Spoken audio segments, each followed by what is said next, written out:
नमस्कार, मी पंजाब डक. आज आहे 2 जुलै 2026. तर मी 28 आणि 29 तारखेला सोयाबीन पेरली होती. तर पाहू शकतात, पाऊस पडला तर निघाली ही सोयाबीन आमची निघत आहे. तर पण शेतकऱ्याला एक अंदाज देणार आहे. राज्यामध्ये काही शेतकऱ्याच्या आणखीन पेरणी नाही झाल्या, त्या शेतकऱ्यासाठी आनंदाची बातमी.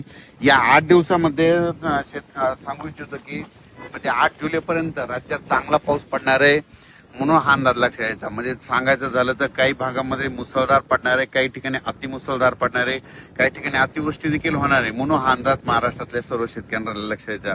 म्हणजे आतापर्यंत जे भाग वंचित राहिला त्या भागात देखील हे 8 तारखेपर्यंत पाऊस पडून जाईल, म्हणून हे लक्षात यायचं. मग राज्यात जास्त अतिमुसळधार पाऊस कुठं पडणार आहे तर तुम्हाला सांगू इच्छितो, सर्वात जास्त पडणार आहे मुंबई, पुणे, नाशिक, नंदुरबार जिल्हा, धुळे जिल्हा, जळगाव जिल्हा, अहिल्यानगर, त्याच्यानंतर शिर्डी, राहता, अकोले, संगमनेर, ओझर गणपती ते पट्टा, म्हणजे धरण क्षेत्राच्या कॅचमेंट एरियामध्ये. तसं ते पाऊस काय होणार आहे इकडं संभाजीनगर, कन्नड, सिल्लोड, सोयगाव, असा करत जळगाव, बुलढाणा, अकोला, अमरावती, अकोट, शेगाव, ह्या खामगाव हे पट्टा काय होणार आहे असा पडणार आहे. जालना जिल्हा त्याच्यामध्ये राहील, पण हे देखील सरकारने लक्षात. म्हणजे सांगायचं झालं तर ह्या 8 दिवसामध्ये त्या भागामध्ये चांगला मुसळधार पडणार आहे. पण उर्वरित राज्यात देखील म्हणजे काही जिल्हे आहेत, म्हणजे सातारा जिल्हा, सांगली जिल्हा, सोलापूर जिल्हा, पुणे जिल्ह्याचा पश्चिम भाग, त्याच्यानंतर इकडं धाराशिव जिल्हा, लातूर जिल्हा, बीड जिल्हा, नांदेड जिल्हा, परभणी जिल्हा, हिंगोली जिल्हा, यवतमाळ जिल्हा, वाशिम, त्याच्यानंतर वर्धा, नागपूर, भंडारा, गोंदिया, चंद्रपूर, यवतमाळ, हे सगळीकडे मग काय होणार आहे, ह्या 8 दिवसामध्ये पाऊस पडणार. काही ठिकाणी जोराचा पडणार, ओढे नाले पडणार, कुठं रिमझिम पडणार, काही ठिकाणी सततधार राहणार, म्हणून हे लक्षात. पण राज्यात मात्र तुम्हाला सांगू इच्छितो की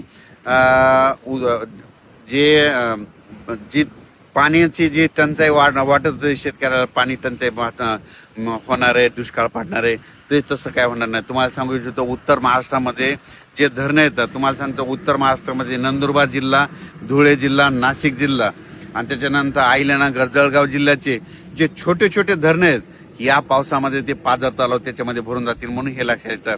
पण त्या व्यतिरिक्त तुम्हाला सांगू इच्छितो, निळवंडे धरण झालं, भंडारा धरा, त्याच्यानंतर गंगापूरचं धरण झालं.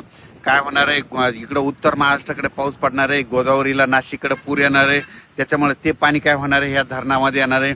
ते धरणं जर भरले तर मग काय होतं, त्याच्या खालचे जे धरणं आहेत, मग जायकवाडी धरण हे, मग त्या धरणाचं पाणी त्याच्यात सोडतं, म्हणून शेतकऱ्यासाठी आनंदाची बातमीमध्ये पिण्याचा प्रश्न त्या पट्ट्यातला मिटू शकतो, म्हणून हे लक्षात.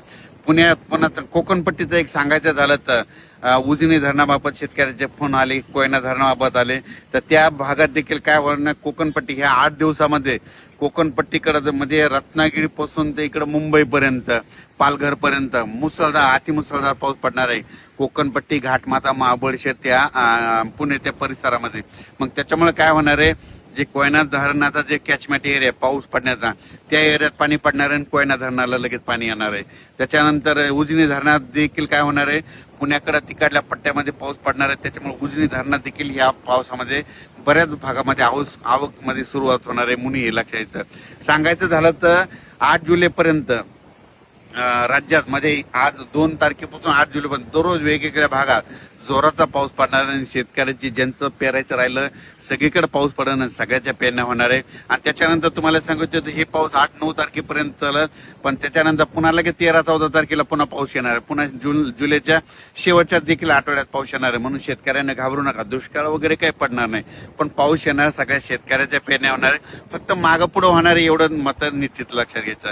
जमिनीमध्ये ईद ओला असेल तर शेतकऱ्याने पेरणी करायला काही हरकत नाही. आम्ही देखील पेरणी केल्याच्या नंतर बघा सारखा दररोजच पाऊस आहे आणि आमचं सोयाबीन आता उगून निघलं. आणि पण मुंबईकरांना आणि नाशिक जिल्ह्यातल्या मुंबईकरांच्या, नाशिक जिल्ह्याच्या जनतेला माझं एक आव्हान आहे, हे 8 दिवस जरा सतर्क राहा. काय करा, उघडे नाले ज्यांचे घर नाल्याच्या बाजूला, वड्याच्या बाजूला असेल तर तुम्ही जरा काळजी घ्या. पाऊस जर चालू असला, सारखा जर 3 तास पाऊस चालू राहिला तर तुम्ही समजायचं बिलकुल पूर येणार आहे, म्हणून ती परिस्थिती राहता तुम्ही दक्ष राहा. कारण की मुंबईमध्ये खूप अतिमुसळधार पाऊस पडणार आहे. मुंबईपेक्षा जास्त नाशिकच्या म्हणजे दिंडोरी आणि इकडे गुजरातचा परिसर, नंदुरबार जिल्हा, धुळे जिल्हा, नाशिक, निपाड, ह्या येवला सगळीकडे जवळपास चांगला जोराचा पाऊस पडणार आहे. अहिल्यानगर पडणार आहे. ते पाऊस परत काय होईल इकडं अहिल्यानगर करत इकडे कडाष्टी बीडकर देखील येणार आहे. पाथर्डीकर पडणार आहे. तिकडे जर पडलं तर परत तिकडे एका दिवस त्या नदीला पाथर्डीच्या तिकडल्या देखील पूर येऊ शकतो. म्हणून त्या पाथर्डीकरल्या शेतकऱ्यांनी लक्षात घ्यायचं. कारण की कमी वेळेत जास्त पाऊस पडला तर तुम्हाला सांगू इच्छितो पूर येण्याचं लक्षण कसं असतं तर 1 घंटा जर पाऊस पडला सारखा की समजायचं नदीला थोडाफार पूर येणार आहे. पण पाऊस 2 घंटे पडला तर समजायचं आता धोक्याची पातळी होणार. आणि 3 तास सारखा सलग पाऊस पडला की 100% नदीला पूर येणार. हे गणित सगळ्या शेतकऱ्यांना लक्षात घ्यायचं.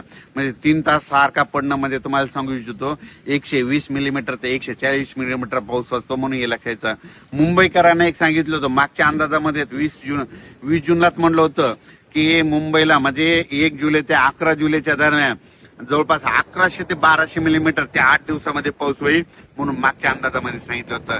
आणि त्याच्यामध्ये ते मुंबईचं ते पाणी पिण्याचं ते धरण आहे ते देखील भरलं. म्हणून मुंबईकरांची ताण भागवणार ते धरण भरलं.